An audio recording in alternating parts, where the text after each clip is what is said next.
Do you remember when you first heard about Bitcoin? Maybe it was a whisper about a tech revolution. That the United States will be the crypto capital of the planet and the Bitcoin superpower of the world. Maybe it was FOMO watching early adopters strike digital gold, even if no one really knew what you could buy with it. Now, crypto's everywhere, between Super Bowl ads with Larry David, celebrity endorsements, and a giant robot bull in Miami. What started as a fringe curiosity has become big business. But crypto is just the beginning. The real story is blockchain, a decentralized, tamper-proof database run by a network of computers. It's powering everything from cryptocurrencies to NFTs, those digital collectibles that blew up into a $41 billion market almost overnight. Remember Beeple? His NFT artwork sold for $69 million. All of this falls under the umbrella of Web3, a vision to rebuild the internet using blockchain. In theory, it could reshape how we own and share information online. Some say it's the future. Like Thanos, Web3 is inevitable. Or is it? While energy and investment pour in, Web3 faces serious hurdles: technical, environmental, ethical, and legal. Still, companies are experimenting, hoping to catch the next wave. Some are thriving, others not so much. And most people, they're still not sure what Web3 even is. Welcome to the world of Web3. Let's take a quick trip through the history of the internet to understand what Web3 is all about. From Web 1 to Web 3, in the beginning, the internet was pretty basic. You could go online, read information, and that was about it. Think of it like a digital library. This was Web 1. Then came Web 2, the internet we're most familiar with today. It's when things got interactive. Suddenly we could post, comment, share, and connect. Social media platforms like Facebook, YouTube, and Twitter took over, and we started living a big chunk of our lives online. But here's the catch. While we were busy posting selfies and watching cat videos, a handful of giant companies quietly took control.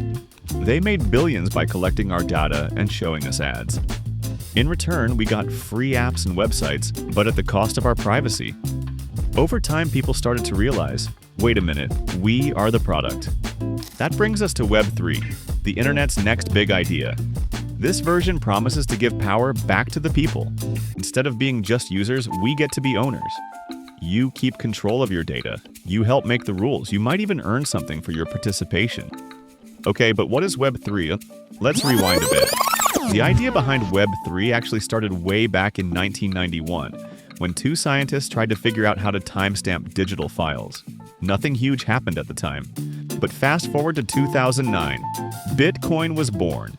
It was a new kind of money built by an anonymous inventor called Satoshi Nakamoto. And this money didn't rely on banks. Bitcoin ran on a system called blockchain. Imagine a public notebook where every transaction is recorded and can't be erased. As people used Bitcoin, more blocks were added to the notebook, making it longer and more secure. Soon, others realized this technology could be used for more than just digital money. In 2015, Ethereum came along. It was like a playground for building new digital tools, apps, games, and even new currencies, all using blockchain. One of Ethereum's creators even called it one computer for the whole planet. The idea was that no single company or person would control it. Everyone would share the power. This vision grew into something bigger, Web3. At its heart, Web3 is about shifting control from big companies back to everyday users.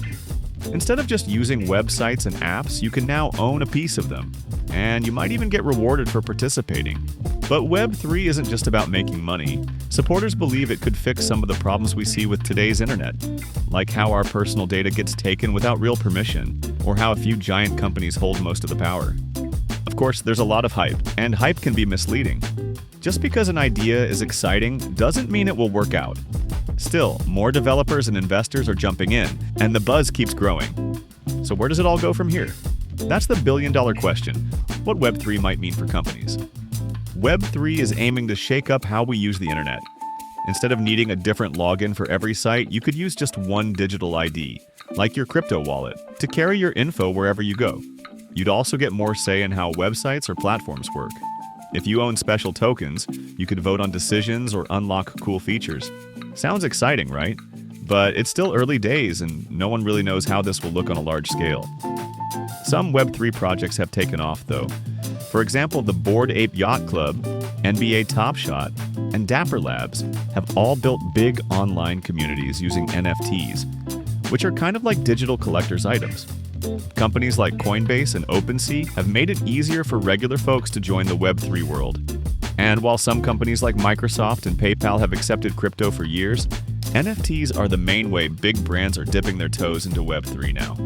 So what is an NFT exactly? Think of it like a digital certificate that shows you own something. It could be a piece of digital art, a video clip, or even access to an exclusive online group. The cool part? These digital items create their own little communities. Kind of like how only certain people collect baseball cards when if the community believes they're valuable, then they are. Some of the most successful Web3 moves by big companies have been the ones that build or tap into strong communities. Take the NBA, for example. With Top Shot, fans could buy and trade highlight clips like LeBron dunks, basically digital trading cards. It worked because basketball fans already loved collecting stuff. Big brands like Nike, Adidas, and Under Armour have also gotten in on the action. Their NFTs let people deck out virtual avatars or give them access to special products in the real world. Adidas made $23 million in a single day selling NFTs, and just like with real sneakers, a resale market popped up immediately. The Bored Ape Yacht Club is probably the biggest Web3 success story. It mixed exclusivity, online perks, and real-world events. Buying one of their ape NFTs wasn't just owning art, it got you into a members-only club, online and offline. But here's the thing. While these platforms try to make joining Web3 easier, the real magic happens when the community is all in. The Bored Ape became so popular that people went out of their way to learn how to create crypto wallets just to join the hype. That said, not every Web3 experiment has gone smoothly. Discord's CEO suggested adding a crypto feature, and users pushed back so hard that he had to quickly backtrack. Even top players like Nike have faced issues. They're now in legal battles over fake NFTs, and OpenSea is full of copycat listings. And there's another problem. The NFT market seems to be slowing down lately. So while Web3 has lots of promise, there's no guarantee it'll live up to the hype. System error, the case against Web3. First off, it feels like a big gamble. Instead of focusing on building useful tools or solving real problems, critics argue Web3 is mostly about getting rich quick. A small group holds most of the cryptocurrency, and there have even been fake sales just to make prices look higher. It's kind of like walking into a flashy casino, but in this one, the house is already rich and still always wins. And that leads to another concern. It might be a pyramid scheme. Much of the hype depends on speculation. People buying crypto not because they believe in it, but because they hope someone else will pay more later. The system relies on constantly bringing in new buyers to keep prices up. Sound familiar? That's how pyramid schemes work, and they usually collapse when the hype dies down.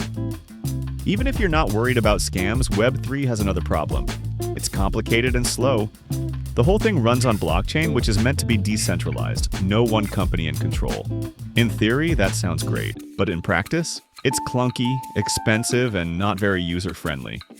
Imagine trying to build a new internet, but on a foundation that's still full of bugs and delays. And what about privacy? Isn't that one of Web3's big promises? Well, not so fast. While people say crypto is anonymous, all your transactions are recorded publicly.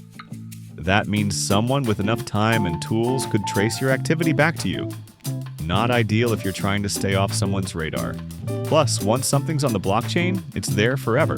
That includes personal info, accidental uploads, or even harmful content.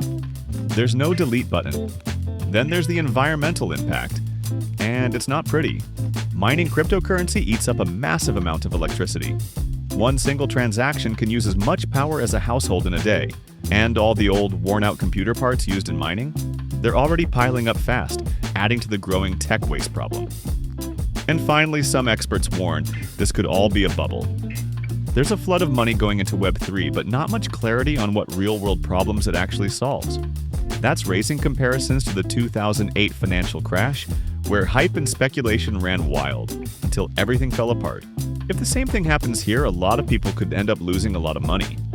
So, what's the verdict? Web3 has big promises, but also big problems. It's unclear if it'll really change the internet or just make things messier. For now, it's smart to stay curious but cautious. Early days are here again. So, where is Web3 going? Even Ethereum's co-founder Vitalik Buterin admits things aren't perfect, but he's still hopeful. Developers are building tools that will make it easier for more people to join in. He believes a better, more secure version of the internet is closer than we think. One big change? Web3 is moving away from proof of work, the energy-hungry system behind Bitcoin and early Ethereum. Instead, it's switching to proof of stake, which is faster and uses way less energy. A big win for the environment. Newer platforms like Solana are also pushing the limits. Solana can handle way more transactions per second than Ethereum or Bitcoin and uses very little energy. Some companies are testing hybrid systems, using blockchain for some things but not everything.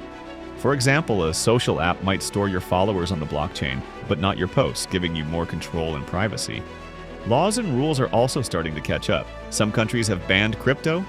Others, like the US and Europe, are talking about regulating it, especially around energy use and privacy. So, is Web3 a sure thing?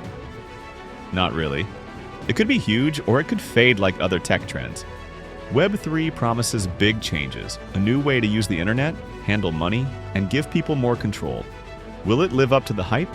Time will tell, but one thing's clear: the race for the next version of the web is on.